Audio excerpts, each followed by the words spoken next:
राधे राधे, जय श्री कृष्णा। वीडियो को स्किप मत करना, ये बातें आपको शास्त्रगत नॉलेज वाला नहीं बता सकता है। और आप इतना तो जान गए हो कि शास्त्रों में जो लिखा गया है वो अपनी लाइफ में इम्प्लीमेंट करना बहुत मुश्किल है। बहुत बड़े बड़े ऋषि मुनि करते थे, हमारे और आपके बस की बात नहीं है कि शास्त्रों में लिखी गई बातों को आप अपनी लाइफ में इम्प्लीमेंट कर सको। लेकिन जो मैं बता रहा हूँ वो डीपली एनालिसिस करके बता रहा हूँ, छान के, जैसे कहते हैं ना मट्ठे को छान के नैनो निकाला जाता है, जो घी बनता है, मैं उस हिसाब से आपको बता रहा हूँ जो आप अपनी लाइफ में इंप्लीमेंट कर सकते हो। बस वीडियो को ध्यान से देखना और अंत तक बने रहना अगर चीज़ों को सीखना है तो।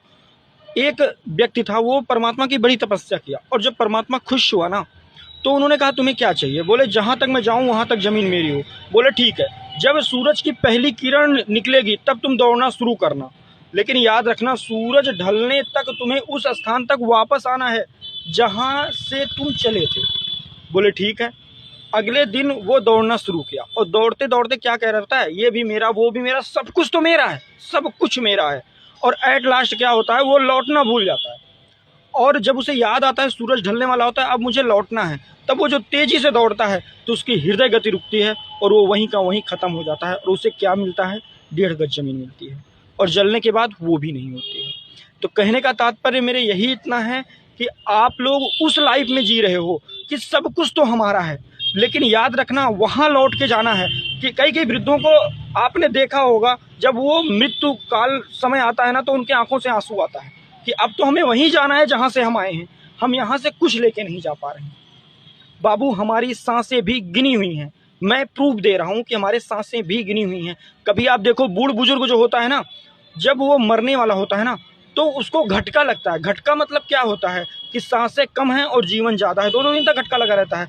और किसी किसी का सांसा चलने लगता है, मतलब सांसें ज़्यादा है और जीवन कम है। याद रखना ये जीवन बहुत इंपॉर्टेंट है, और अगर इस जीवन को सही ढंग से नहीं जिया गया तो 84 लाख योनियों में भटकना पड़ेगा, और एक दिन वहीं जाना है जहाँ से हम आए हैं। हमारा रिश्ता वहीं से है, और जो भी हमारे नाते रिश्तेदार हैं ये एक रंगमंच की तरह है। रंगमंच समझते हो?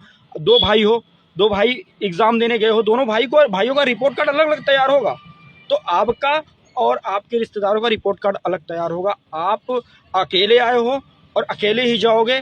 जब बच्चा पैदा होता है, मेरी बातें आज ध्यान से सुनना, जब बच्चा पैदा होता है तो सारे रिश्ते अपने आप बनते हैं, और जब इंसान घाट पे पहुंचता है, 4 कंधे पे उसको घाट तक पहुंचाते हैं ना, तो वहां से उसका सफर अकेले तय होता है। ये सारे नाते रिश्ते छूट जाते हैं।